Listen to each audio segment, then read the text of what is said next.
Welcome to Step Up, inspiring stories from entrepreneurs and business leaders everywhere. And now here's your host, Dr. Margarita Gurry. Welcome back to Step Up, where we learn from the best of the best in business.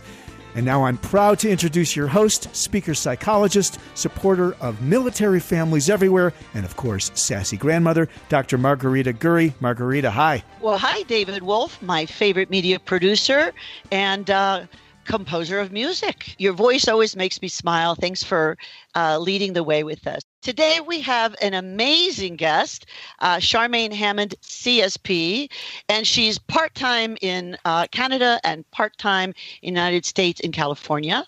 And Charmaine, we've asked you to come on not only because we adore you, but you are an expert in creating sponsored events. Hello, Charmaine Hammond. Hi, great to be with you. A pleasure. I'm delighted that you're here, and I know that David is too. Yeah, I love the first segment. I learned a ton about how to deal with all kinds of situations in the corporate environment and all the stuff that you'd learned behind the bars and correctional facilities. So great to have you back, and we're going to cover some other stuff on this one. So Charmaine, you have now already taught us how to build resilient teams. Now, how about the sponsorship business? How did you get into it? And then share your wisdom with us, please. How I got into it, much like many things in my business career, I kind of got into this in an odd way. It wasn't my path initially. Isn't that the most entrepreneur story? Yes. Yeah. So starting out working in the correctional system, which was the federal government, I left the federal government and then actually ran a nonprofit organization for a period of time. And part of the job as an executive director was securing grants and donations and sponsorship, which I knew nothing about at the time. And I was really successful at building community collaborations and bringing sponsors in to support the programs that we ran. And this was a shelter, a women's shelter for people who had been impacted through family violence. And then fast forward a couple of years later, I was hired by the provincial government, and I was on the other side of the table this time. My job required me to I had a purse of about $2.5 million that I distributed through grants and sponsorship opportunities. And so I learned the other side of the table, what it feels like to be in the position of giving the funds to support projects. And I'll tell you, that was my most stressful job I've ever had in my life. It was more stressful than working in corrections. I got gray hair within about the first 2 years and left. But the learning was valuable because now I had both sides of the table. I then went to open my own business. At the time, I was a mediator, a corporate mediator, and had a very successful mediation and training company that grew very quickly. And I moved more into the speaking industry, and my staff were doing the mediation. And again, part of how we set this business up was through collaboration. And we started working again in getting things sponsored for my own business. And then in 2010, when my first of 5 books came out, I decided I didn't want to pay for all that and that my message could get so much more exposure if I were to collaborate and partner with sponsors. And that's exactly what I did. And we brought on about 40 sponsors for the first book launch. Wow. Oh, my heavens. You're amazing. I love the way you, oh, sorry, Margarita. That's all right. I love the way you think about this, the idea of sponsorships as a collaborative ecosystem as opposed to, it's kind of a polarized us, them, client type of relationship. That's cool. I think it's very cool. Well, David, you bring up a really good point because you've actually defined what sponsorship is. It is a collaboration, as you said, and sponsors tell me, and we interview sponsors all the time, they say they now look at sponsorship as a marketing relationship. So while they're investing in your project, your event, your tour, your launch, they're expecting some kind of return on investment back. And we're not in the era anymore of where sponsorship is just cut a check and the sponsor, you don't hear or see from the sponsor.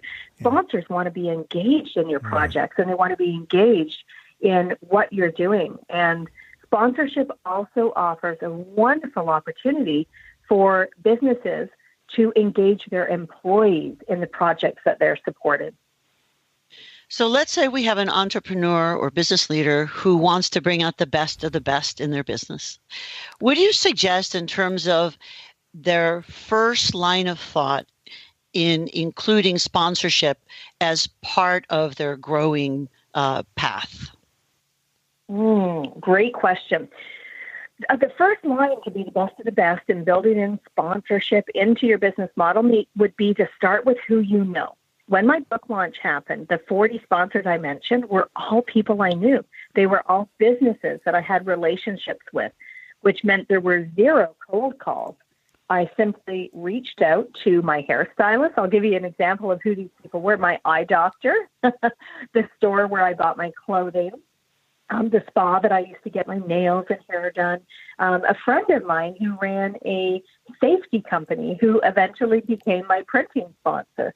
And all of these people were people that I had relationships with or had met at networking meetings. And this is the piece that a lot of people miss. They start going to head offices of big companies where there's no relationship instead of starting with who you know first. And I did the first amount of sponsorship that we had was actually in what we call all in-kind sponsorship, which meant there was no money exchanging. They were generously providing me with services and products that we needed and to help with our project and our launch. And in exchange, they were getting a variety of different forms of marketing that helped them address their business issues. Our sponsorship arrangement helped them solve their business problems. Well, that's amazing. So let's say you want some in-kind money, and you're going to be talking to your eye doctor. What do you say to get that conversation started? What I always say is ask open-ended questions. There's a tendency for entrepreneurs to dive right into the pitch. So they say things like, here's what I'm doing, and you would be a great sponsor, and I can really see that, that you would be a great fit, instead of asking them about their business, asking them questions like, what are your marketing plans in the next year? What audiences are you really trying to get in front of? How do you get in front of your audiences? What's important for you when you collaborate with other businesses or entrepreneurs? How might what I'm working on help you solve some of the issues that you're facing in your business, or help connect you to audiences you want to reach? And so you're not asking them for anything. You're looking at, and the words you're using are things like, how could we work together? How could we find some synergies between the audiences that you're wanting to serve and the fact that I'm actually in front of that audience? I think that's amazing. Amazing. It's coming from a place of helping. Yeah, it's a complete reframe on the whole approach to, and it's true, many entrepreneurs they're thinking about a transaction, they're focused on the getting from the transaction, and what you're saying here is be authentically curious about the business and start from there. How can I help you with what you're doing? Right?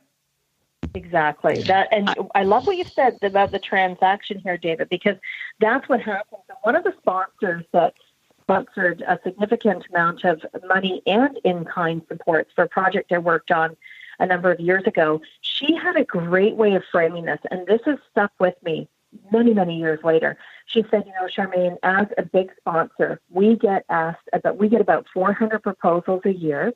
Our team of 12, this is all her saying this to me, our team of 12 each field between 20 and 42 calls a day from people wanting money from us. Wow. So the question is, can you imagine that? I mean, you pick up the phone and it's another person pitching you. And she said, well, we have someone who's not selling me something. When they're just curious to get to know me better and to know our brand and company better, you stand out already. And what was really key is Tracy said, behind the face of the job that I'm the sponsorship director for this company, she said, I'm also a person. I have kids. I have pets. I love to travel. Build a relationship with me, and let's figure out how we can work together. And hearing that in that way just really, really has stuck with me, and such valuable advice for entrepreneurs. Well, that is just amazing. So if someone wants to learn this mojo from you, what is the best way that they can learn about the sponsorship mojo? I love that, the sponsorship mojo. That's great. Well, one of the ways they can do that is hang out with us on social media, and we're Raise a Dream on social media, or our website is raiseadream.com. And that's what we really help people do, is figure out how to articulate their big dream, their big project, in a way that partners and sponsors can get excited about it. And one of the things that I see all the time, and I've caught myself in this as well with my own project, is that we often create this vision of how a sponsor could be integrated into our project or sponsor us in some way. Yet if we allow the sponsor the opportunity to be involved in the planning to some degree, they will often come up with far bigger visions and far bigger levels of support than we're even thinking. Wow, that's a great idea. It is. And I'm just beginning to put on sponsored events for military families called Military Family Boot Camps. And I found out that you did sponsorship because you came recommended from one of my favorite people in the speaking world from NSA, Sarah Best. She and I were having a conversation about sponsorship, and she said, Charmaine is the one you need to talk to. So I have found it incredibly helpful. Your style is so wonderful. So you have a series of products. Please tell us about the different kinds of ways people can learn in their own way about sponsorship from you. Fantastic. We have a program called the Big Dream Primer Program. That's an online program, and it really helps people understand the process of sponsorship, because there is a process. And the great news is it's one that you can repeat over and over again. So once you learn it, it's a skill that you just keep applying in different ways. And we teach people how to build those powerful, meaningful relationships with sponsors so that it becomes a long-term sponsorship where you don't have to just keep starting from scratch every time. And the program includes videos. And the cool part is that it also includes the templates and the tools that Rebecca and I use in our own work with our own sponsors and our client sponsors. And then we also work with some people on a one-to-one basis through a very strategic mentoring process where Rebecca and I are actually on the phone together with the client. We both bring a very different complementary skill set and experience set to those calls. And then we also have 1 day and 3 day retreats, which are live events where we help people learn that whole process and put them into action, getting their sponsorship off the ground. And one of my favorite parts of those live events is that we bring sponsors into the mix. So we actually have sponsors joining us by Zoom or live so that people can ask them questions. And our students tell us the biggest value for them is not only just hearing information from the sponsor's perspective, but they said it's helping their confidence, because the scary part for lots of people is the picking up the phone. Right? Yes. And I've experienced that too. Yes, it is. It's always hard to ask.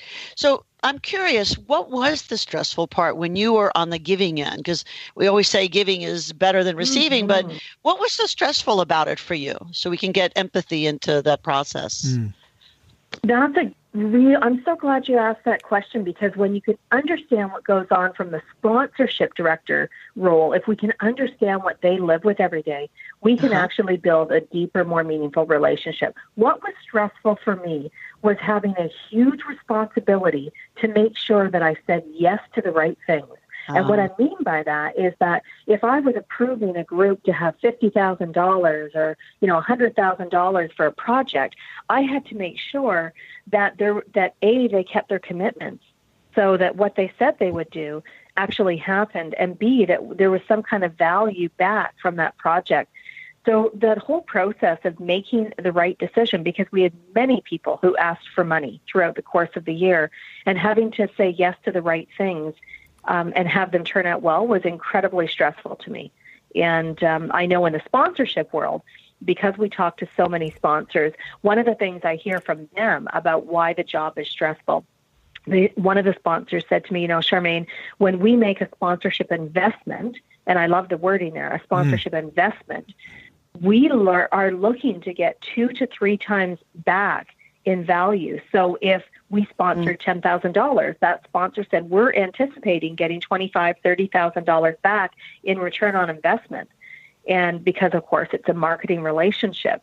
And so they're in a position, if we look at that one sponsor who gets 400 proposals a year, there's not enough money in their pot to fund 400 proposals in a year. So they have to determine which is the best for their company. And they do things like choosing the projects that align with their values and their mission, where there is a relationship, where there's the opportunity to engage their employees and have their own marketing needs and problems that they're experiencing solved through the sponsorship relationship.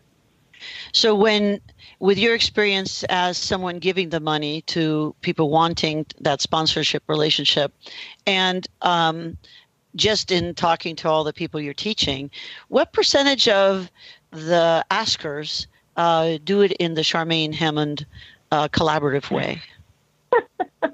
What a great question. Well, thank you. Most of them came across with, I remember sitting through one presentation, and it just stands out in my mind because I had never really experienced until this presentation being heavily sold to. And I remember sitting in the meeting, and it was very sad for me because the project that was being presented to our panel was phenomenal. This was a world-changing project, potentially. But the person who was positioning the project and presenting it to us was really selling and telling us why they thought this project would help us instead of asking us. And so it actually, I'm going to use a word here, how I felt. I felt like it was schwarmy. Schwarmy. Say that word again. What was that word? Schwarmy. Schwarmy. I have no idea how to spell that. Schwarmy. It was schwarmy and salesy, and I just honestly wanted it out of the conversation.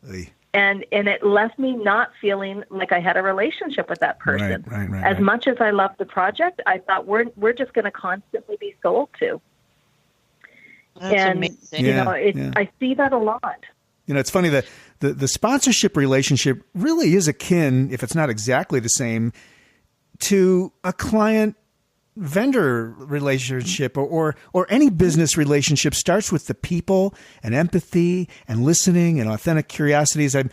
It feels like they are kind of the same animal. Do you agree with that?